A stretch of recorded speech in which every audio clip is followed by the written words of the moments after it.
In the name of the holy and undivided Trinity, one God. Amen.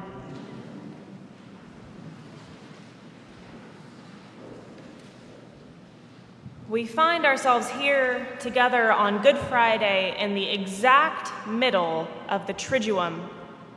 The Triduum, the sequence of 3 services, Maundy, Thursday, Good Friday, and the Easter Vigil, that contain the climax of the story of our salvation.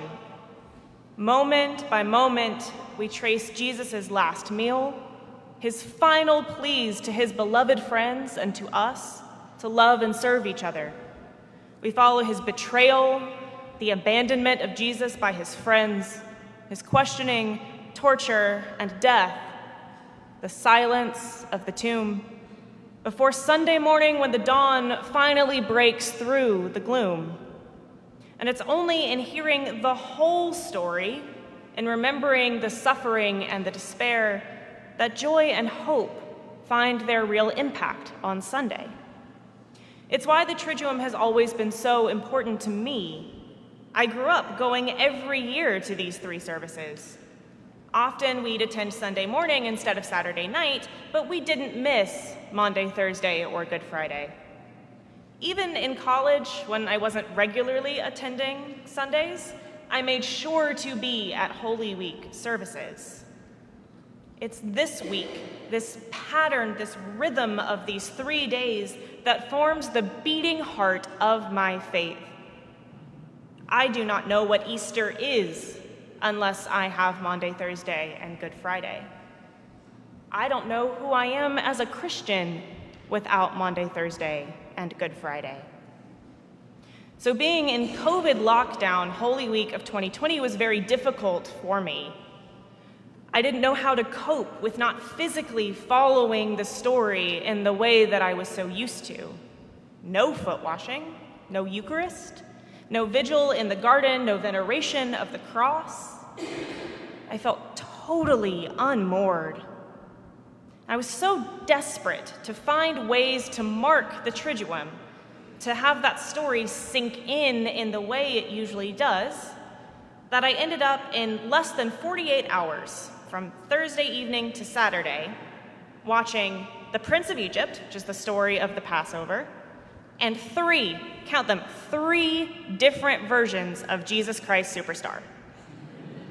I didn't even like Jesus Christ Superstar all that much at the time, but I watched it 3 times in 2 days just to try and find that connection with Jesus' final hours that I was missing. I think the memory of that longing is why I was so determined to walk the Stations of the Cross with all of my 7th grade New Testament students. Most of them never attend a single Triduum service outside the required Maundy, Thursday all-school Eucharist, as we did yesterday. And I want them to feel the story unfolding as they walk in the way that has made such an impact on me. I don't want them to miss any part of it. I don't want them to skip the pain and loss and go straight to Easter baskets and Easter brunch. So every section of New Testament class, we go to the Holy Innocents Narthex and walk the stations together as a class. And I don't hold back. I don't coddle them or sanitize the story. They walk all 14 stations. It is, for most of them, the first time anyone really explains the crucifixion to them. And it's moving, it's affecting for them to hear that really for the first time. Because crucifixion is a horrible way to die. So inevitably, as we walk the stations, a student will ask me, why is it Good Friday? Why do we call today good when what happened to Jesus was so terrible, so agonizing, and so unfair? Maybe you've asked the same question. And for the last few years, whenever I contemplate the good in Good Friday, I think of, believe it or not, Jesus Christ Superstar. There are certainly inaccuracies and theological interpretations in it that I don't agree with. But there's a moment where I think the Jesus of the Gospels makes an appearance, where the cross becomes visible for a moment. The musical has Simon, one of the 12, lead a crowd in song asking Jesus to raise an army to overthrow Roman rule in Palestine, to re-establish the kingship of David. Simon points out the enormous support Jesus has at this moment just after Palm Sunday.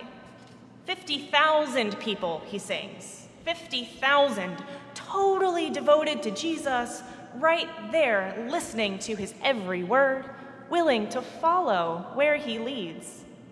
Simon begs Jesus to keep that momentum going, but to be a little more hateful to Rome in his speeches, to fire up the crowd until Jesus is king instead of Herod or the emperor. The song is upbeat, intense. It's one of the big dance numbers in the show. Everyone involved. It crescendos until Simon sings to Jesus, "You will rise to a greater power. We will win ourselves a home." Then the whole crowd joins Simon in singing a doxology. "You'll get the power and the glory forever and ever and ever.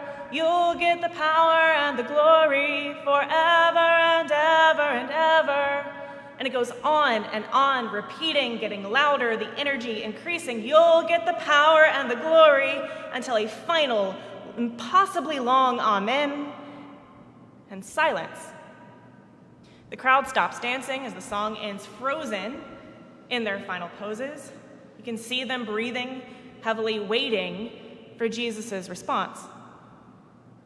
Jesus says nothing at first, and then softly sings, "Neither you, Simon, nor the 50,000, nor the Romans, nor the Jews, nor Judas, nor the 12, nor the priests, nor the scribes, nor doomed Jerusalem itself understands what power is, understands what glory is, understands it all, understands it all." In that moment, surrounded by the crowd, Jesus is alone because no one understands what he's doing. Not even his closest friends and disciples can wrap their minds around the kind of kingdom Jesus is building. Earthly kingdoms are all that they know. They understand the awful power of Rome. And even after 3 years of listening to Jesus, sitting at his feet, seeing his miracles and feeling his love, they still expect Jesus' final glory to look like the glory of Rome. But what Jesus does, who Jesus is so fundamentally different from that. The love and service and sacrifice on which Jesus builds his kingdom are the antithesis of how the empire expands itself. And even though Rome cannot understand this heavenly kingdom, it knows enough to recognize it as a threat.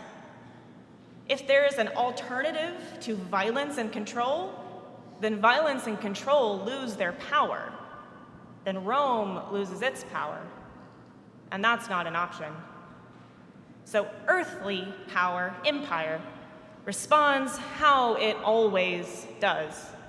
Responds with the only thing that it knows: disproportionate violence. Rome doesn't just punish threats, it beats them into the dirt. Crucifixion is excruciating on purpose. Crucifixion is humiliating on purpose. Crucifixion was for enemies of the Roman state, threats. The cruelty of it is the point. Rome speaks messages to the people it controls outside of the city in roads leading to Jerusalem. It speaks in crosses: comply, or we will break you. And it's a message Jesus knew well. He would have grown up seeing crucifixions, hearing about them. As the years rolled on and more would-be revolutionaries, would-be kings, would-be messiahs shattered against the might of Rome raised up on crosses, Jesus and his followers grew more familiar with what the cross stood for: oppression, violence, cruelty, fear, absolute powerlessness, absolute hopelessness, inevitable death. And yet, it is in this pain, this humiliation, this death, that God's power and glory are revealed. God's power that is too bright to be dimmed by death. God's glory that is too high to be brought low by shame. If God's love is strong enough to break hell itself open, then something humans made from a tree never stood a chance. Rome thinks they've won. Pilate hangs a sign above Jesus' head that says King of the Jews, to mock him, to ridicule the idea that Jesus could be any kind of king when Rome has the power to do this to him. But they don't understand that the cross is his throne. They don't understand that God's love is so transformative that even the most visceral symbol of Rome's domination cannot withstand it.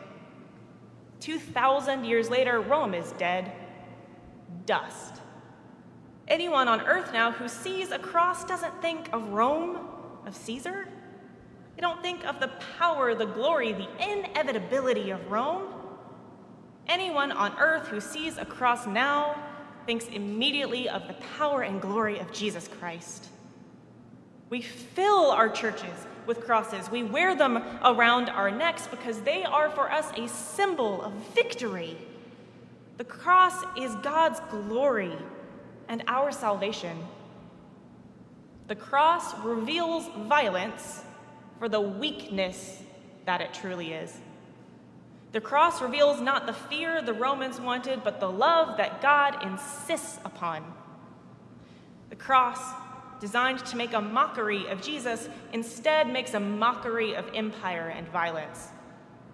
No matter how much earthly powers try to convince us, to convince themselves, that they are immortal and inevitable, the cross declares that it is only love that is immortal and inevitable.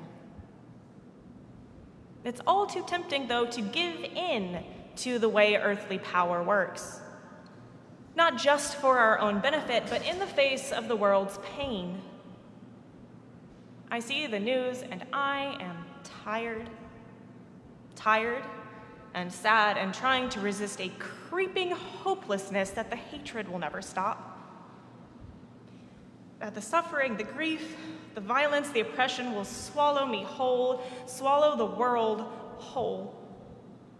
And in these moments, empire, death, sin, they whisper, fight. Fight back. Give as good as you get. Hate those who hate you. Punish those who do wrong. Take control and power until you can force the world into doing what you want. Force the world to treat others well. Peace is only possible when you've eliminated those who stand against you. Even as Christians, even as people trying to follow Jesus and care for those who need it, we're tempted to try to build the kingdom of heaven the way they built Rome. But the cross says no. The cross says never. Jesus does not tell us to fight even for him. Jesus says instead, take up your cross. Take up your cross. Live your life in such self-sacrificing love for others that everyone around you sees hate for the tragedy it is. Take up your cross so that everywhere you go, everywhere the cross's shadow falls, power is revealed as weakness. Violence is revealed as cowardice. Death is revealed as dead. God's power is not human power. God's glory is not human glory. Thanks be to God for that. Thanks be to God for the victory of the cross. Good Friday indeed. Amen.